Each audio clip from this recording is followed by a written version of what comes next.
I met a gypsy. Life is that, you can look at these guys, a Jett, a Cooper, all these guys and go, I want to do that. And they go and do it. It's cool. Not to their level, but that's what's great about it. I have a lot of weekend warriors that come into my office and what a day it is when they show up to the office and you have Jorge Prado and Jett and Cooper all in there at the same time, and they're just like their jaws drop down to the ground. It's pretty cool. So with the everyday weekend warrior guy, what's the most common things that you're dealing with, do you think? Unfortunately, it's crashes. You know what I mean? It's so people are just coming to you post-crash. Yeah, post-crash. I ate it. I dislocated my shoulder, or I broke my wrist, or I really landed really hard in this area. So it's the injuries that occur. Broken wrists, ankles, collarbones. I pulled my collarbones like crazy. Pulled my toe off, off the pegs in a rut, and now my knee hurts.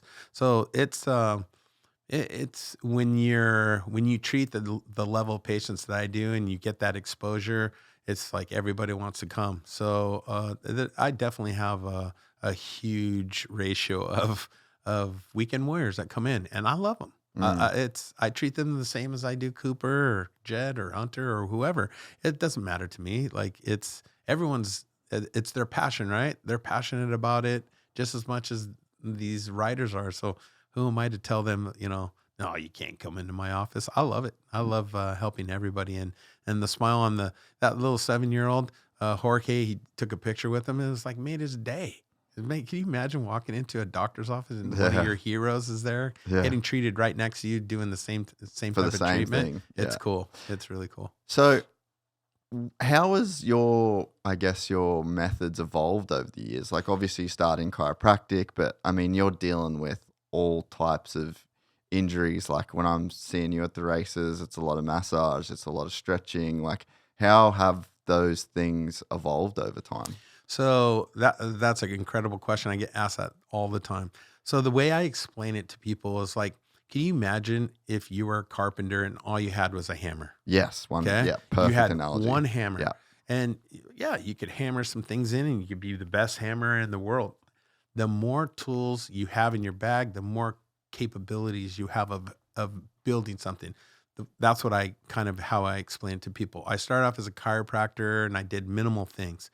Working with athletes, you get exposed to things that most people don't get exposed to, or the average chiropractor doesn't. So I've kind of moved over. I'm a chiropractor. I'll never deny it. But the people coming into my office don't necessarily need a neck adjustment, right? Yeah. So I added some tools as I progressed in my trade. I threw in a screwdriver, I threw in a wrench, and I threw in some Allen wrenches because that's really gnarly, right? Like no one has Allen wrenches.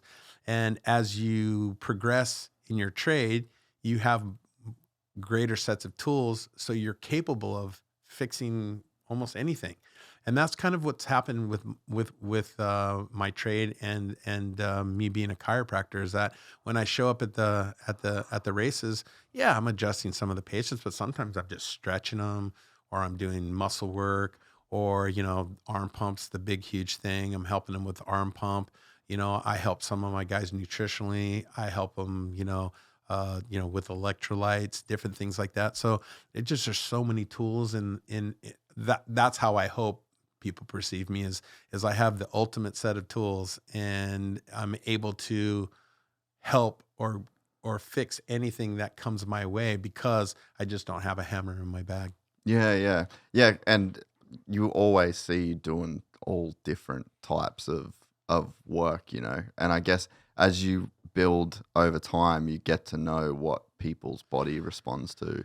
I wish sometimes, maybe I should do this. You could be a part of it if you want. I wish people saw what I did on, like, from the time I got there. I fly out kind of in my contract. Yeah, individually. what's it like for you, like a race weekend? I'll tell you. Let's just go through the full weekend. So because you go pretty much every weekend. Right? I haven't missed a race since 2004.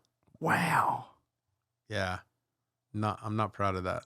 That means a lot of time away from. No, but I mean, it's just part of the deal, and I love it. Yeah, I love it. Pretty important thing. So no complaints. Yeah. No complaints. But in my contracts with the individuals, I kind of tell them I will be there close to press, either before or after. So I get there Friday around noonish.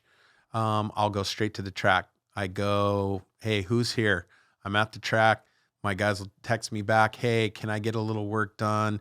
I'll go to their motorhome, work on them. Who's next? Oh, can I go be next? Boom, I go to that motorhome. I'll do a little muscle work. I'll do a little stretching. I'll do a little manipulation. Whatever that person needs, each guy is kind of different. And like kind of what we were talking about a little bit before, some of the guys from Europe, like Jorge and Marvin in the past, a lot of the Euro guys like to get worked on. Kenny love to get worked on Friday, and then hardly anything on Saturday.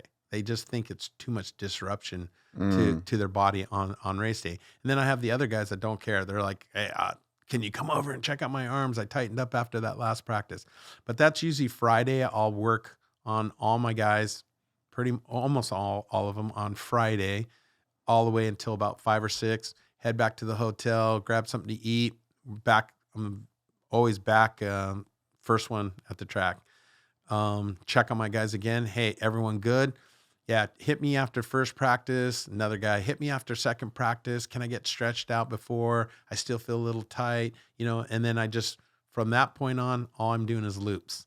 I never even go to track watch the race. So I'm just going Husky truck, KTM, Honda, wherever I need to go. And then obviously I work with some of the guys and they all have semis. So, and then I do that all day long, nonstop.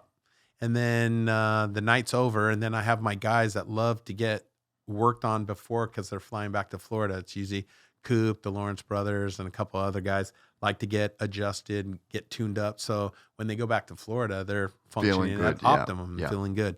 And then I fly back Sunday morning, and that's what it is every single weekend.